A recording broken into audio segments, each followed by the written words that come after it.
Good morning, troops. Another daily briefing, and you're most welcome to it. On theboyhotspur.com, my blog, what I write, I developed a thing of myth debunking, and the myths were surrounding ENIC and Tottenham. Well, I guess primarily Tottenham on behalf of ENIC. And some people thought they were very good points that I made, and others disagreed. So you let me know where I've gone wrong in the comments, and we'll see how we fare. Now, the myth we're going to tackle today is the penury myth. And penury is a state of potlessness. Penury is being very, very poor, extremely impoverished in a financial manner. And the penury myth works sort of thus, which is to say poor little Tottenham can't compete with the big boys, and the big boys are nasty, and the big boys cheat. And furthermore, I would say that the penury myth is a precocious little myth, because there is a more, and I am not woke. I am the unwokest person, hopefully, that you'll ever meet. But there is a deal here where a sort of hint of racism, and I'll identify why when I quote you directly from the Deloitte Money League in a minute. Okay, so my thoughts are brilliant, but they're not defining. When Liverpool turn over lots of money, and when Liverpool don't fanny about and buy the right players that they might need, what's that referred to? I'm just talking with you. What's that referred to in the sort of social parlance? So you're in the pub and you say, "Oh, he cost Carlos Kickerball, just signed for Chelsea, £69 million." You call that Russian money or oligarch money.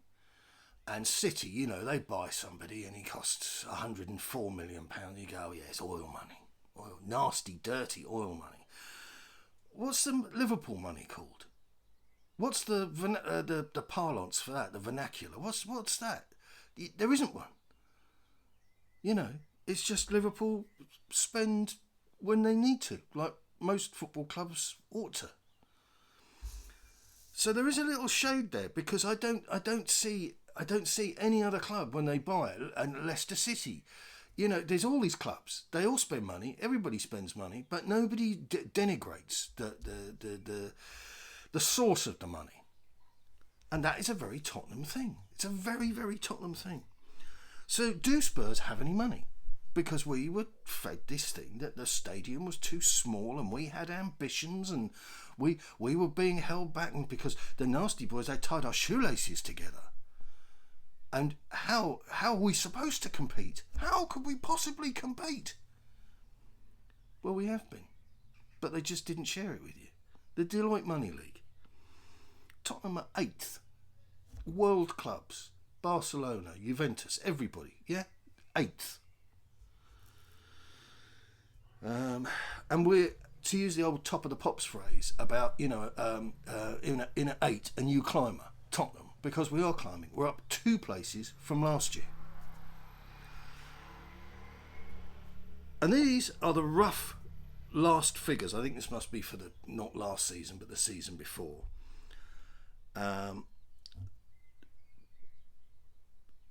Sorry, I'm just trying to scan through all the text here. Liverpool, €604 million. Tottenham, €521 million. Chelsea, €513 million. Juventus, €500 million.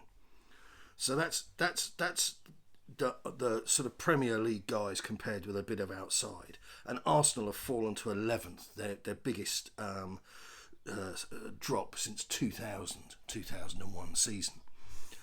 So these clubs are all making money, and the difference between us and Chelsea, I would argue, €7 million, is negligible. And Chelsea, you will recall, don't have a huge stadium, marginally bigger than White Hart Lane, but it isn't 62,000.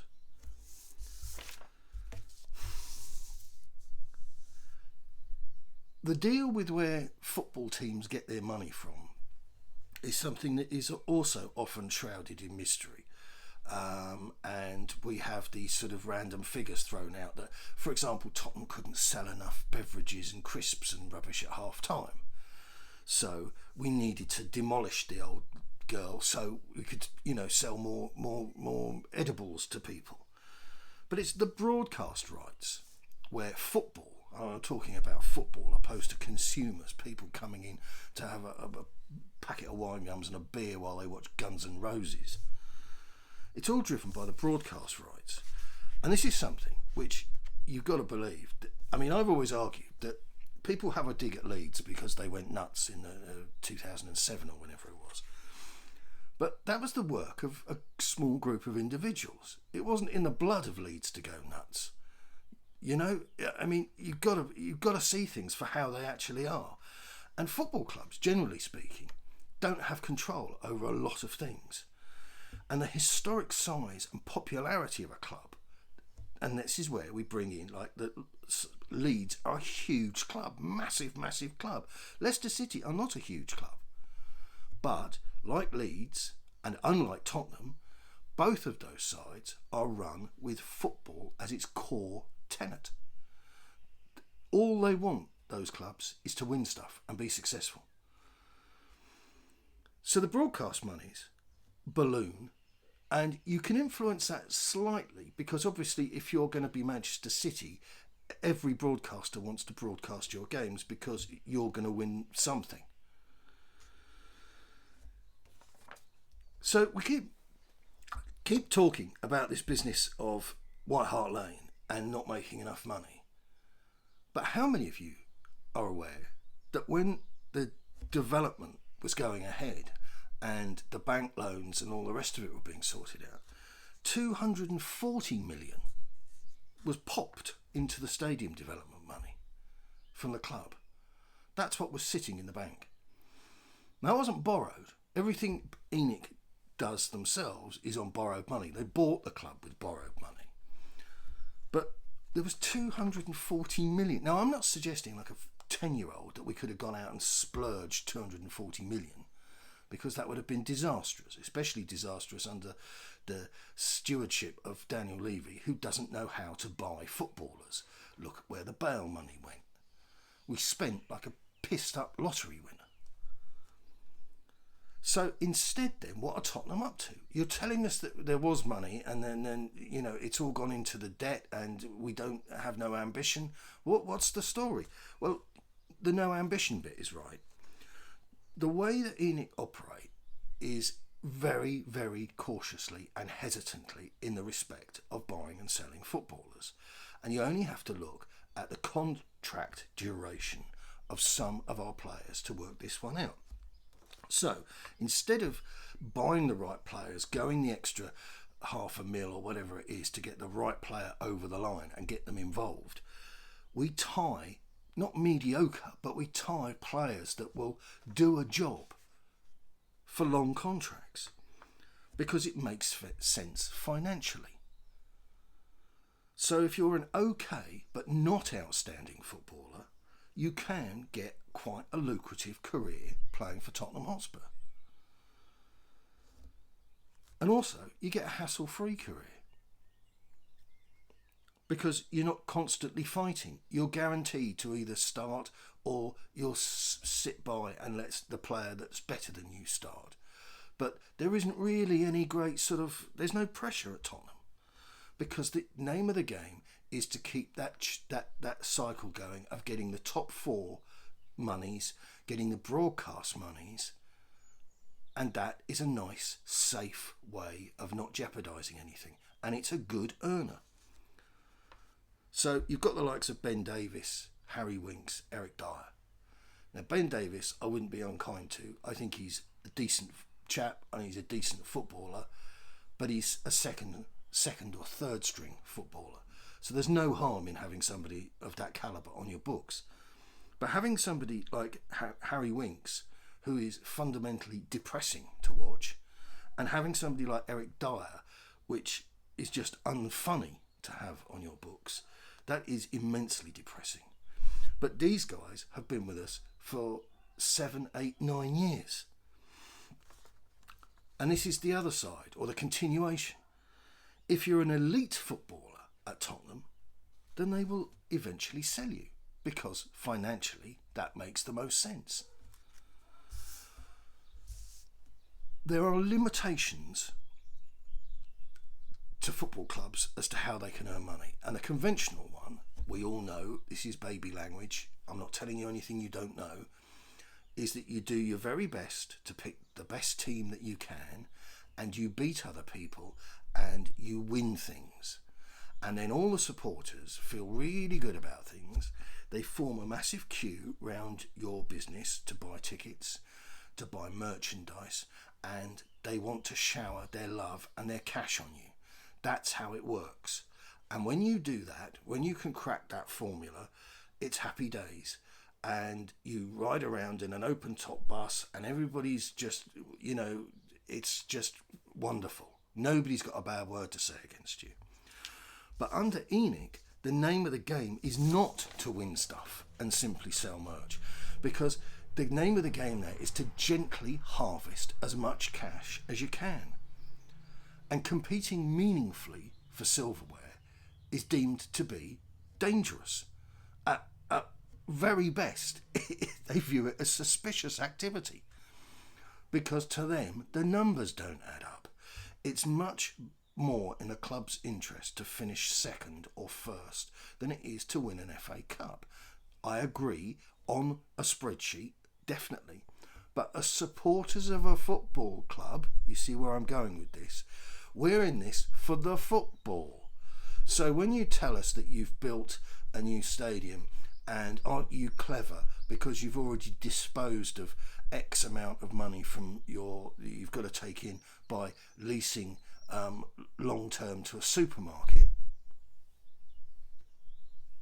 What do you want from me? I don't even shop at Sainsbury's. They're woke. So, it's like, this is the problem with ENIC.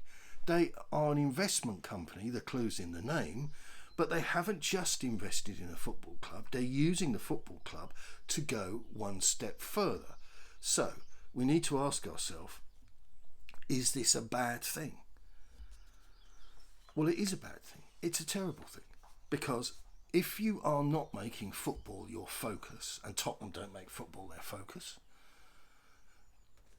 pursuing silverware, the life expectancy of a Tottenham side in any competition has to be balanced against any damage being offset in the Premier League, because the name of the game is first, second, third, fourth, because that's what the payouts are for, and that's what the qualifications are for. That's where you find them, or in those numbers, and anything outside of 1 to 4, and you make less money. So ENIC decided a few years ago that harvesting the money gently from this business of getting top 4, or maybe one time, a freak of circumstance, you might actually win a cup, wasn't getting them anywhere. They were only really rich. They wanted to be mega rich. So the plan was hatched to aggressively milk the lily white cow until she was near exhaustion but still functioning. And now I'm going to give you some more facts, okay? Because you might think, but they're going to reinvest all the money in the club. When's that going to happen? When's it going to happen? Have you got a date? If you haven't got a date, it's like you order a taxi. Yeah, it's on its way, love. That's no good to me. It's no good to me till it's here. 10 minutes, an hour? When are they going to invest the money? AIDAN Mullallly is head of business development at Spurs, and he told Pro Sports Media in 2019, it is an NFL stadium, and that's the key message. From the very start, during the design phase, we have had the NFL in mind. The anchor tenant is Tottenham Hotspur, but this is designed to be a permanent home for the NFL outside of the US. the anchor tenant is Tottenham Hotspur. So as somebody remarked on the comments yesterday, we are the Debenhams of football. You get a shopping centre and you stick in, well, you did before it all went to, but you stick in a big record store, a big department store, and a big jewellers, and a big coffee chain, and then you can fill the rest up with your sort of also ran shops, your Build-A-Bears and all that jazz. So the Penury Myth, which many fans have bought into, sees you turning up your nose at Chelsea. I even remember Leicester City being accused of drug misuse, of juicing, doping at one point. And financial fair play, that's the other favourite one. Oh, Manchester City, they're cheating financial fair. They get stung when they get caught. Who cares? Good luck to them. They want to win. Spurs, no, scratch that. ENIC are continually amassing fortunes. And you, my friends, have been treated like mugs. So, that's it. But the takeaway message from this is this Mullally chap. It's an NFL stadium. Curiously, I got a message from somebody ages and ages ago, and they said to put into Google Maps, White Hart Lane, the stadium, and then to look at it from a satellite view, or no, the overhead picture view, where you can, like the street view sort of thing.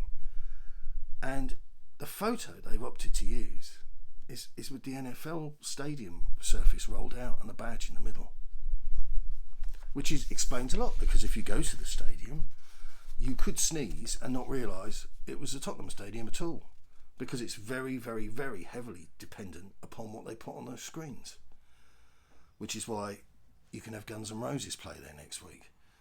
You've got that cockerel thing stuck on the roof, which isn't even the original one. But yeah, so that's it. So we plead poverty. We're told this, we're given this narrative of deals running until 2 minutes to midnight, and we just couldn't get it over the line, and there were issues with this and issues with that. It's like the Pogba thing. How much guano are you people prepared to be fed? They were talking about image rights. Right. I've never seen his face on a can of Pepsi. You're having a laugh. There's no image rights. It was to do with agents. He had more than one agent. But they'll tell you anything. And this is the business with Conte. Oh, he can't come because he wouldn't play any academy kids. I mean, you've got to be pretty out of your mind as a fan to take anything this lot say at face value, because 99% of it is rubbish. Anyway, another cheery little clip for you to take the edge off your day. But thank you very much for all the subs and the lively, as you like, chat underneath in the comments section. That's what that's called. So thanks very much from me. Really is great. Take care. Keep it Tottenham.